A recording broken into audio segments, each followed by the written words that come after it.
หลักสูตรสาขาวิชานิติศาสตร์เปิดทำการสอนครั้งแรกในปีการศึกษา 2543 โดยผ่านการรับรองจากองค์กรวิชาชีพต่างๆ อาทิเช่น สำนักอบรมกฎหมายแห่งเนติบัณฑิตสภา สภาทนายความแห่งประเทศไทย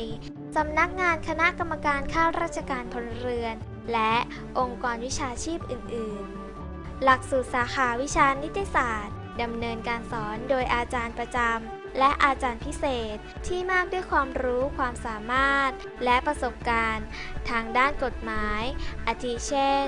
ผู้พิพากษาอัยการและทนายความเป็นต้นผู้สำเร็จการศึกษาสามารถปฏิบัติงานในอาชีพตำรวจทนายความผู้พิพากษาพนักงานอัยการอาจารย์มหาวิทยาลัยนักวิชาการการศึกษารวมไปถึงงานด้านการปกครองอาทิเช่นปลัดอำเภอนิติกรนักวิชาการพัสดุบุคลากรนักพัฒนาชุมชนเป็นต้นหลักสูตรสาขาวิชารัฐศาสตร์ประกอบไปด้วย3แขนงวิชาได้แก่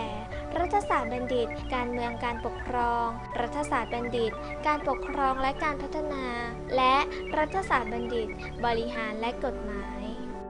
หลักสูตรสาขาวิชารัฐศาสตร์เปิดสอนตั้งแต่ปีการศึกษา 2551 เป็นหลักสูตรที่ได้การยอมรับจากสำนักงานคณะกรรมการข้าราชการพลเรือนและเป็นทางเลือกหนึ่งสำหรับนักศึกษาที่มีความสนใจในด้านการบริหารทางด้านเศรษฐกิจสังคมการเมืองการปกครองส่วนท้องถิ่นและการพัฒนาการเมืองผู้สำเร็จการศึกษาสามารถทำงานในหน่วยงานทั้งภาครัฐและเอกชนได้ เช่น ปลัดอำเภอ ตำรวจ นักการทูต เจ้าหน้าที่วิเคราะห์นโยบายและแผน บุคลากรในองค์กรปกครองส่วนท้องถิ่น เจ้าหน้าที่ในองค์กรพัฒนาเอกชน เป็นต้น หลักสูตรสาขาวิชารัฐประศาสนศาสตร์เปิดทำการสอนครั้งแรกในปีการศึกษา 2538 เป็นหลักสูตรที่ยอมรับจากคนทั่วไปและเป็นอีกทางเลือกสำหรับนักศึกษาที่มีความสนใจในด้านการบริหารเศรษฐกิจสังคมและการเมืองทั้งยังได้รับการยอมรับจากสำนักคณะกรรมการข้าราชการพลเรือนหลักสูตรสาขาวิชารัฐประศาสนศาสตร์มุ่งพัฒนาบุคลากรที่มีความรู้ความสามารถในด้านรัฐประศาสนศาสตร์และสามารถนำความรู้ไปใช้พัฒนาตนเองพัฒนาองค์กรและพัฒนาท้องถิ่นอย่างมีประสิทธิภาพผู้สำเร็จการศึกษาสามารถทำงานในหน่วยงานภาครัฐและภาคเอกชนเช่นปลัดอำเภอ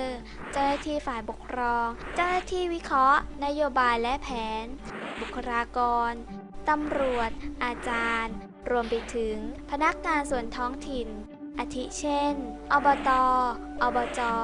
เทศบาลเป็นต้นคำตอบเดียวของความฝันและอนาคตที่มั่นคง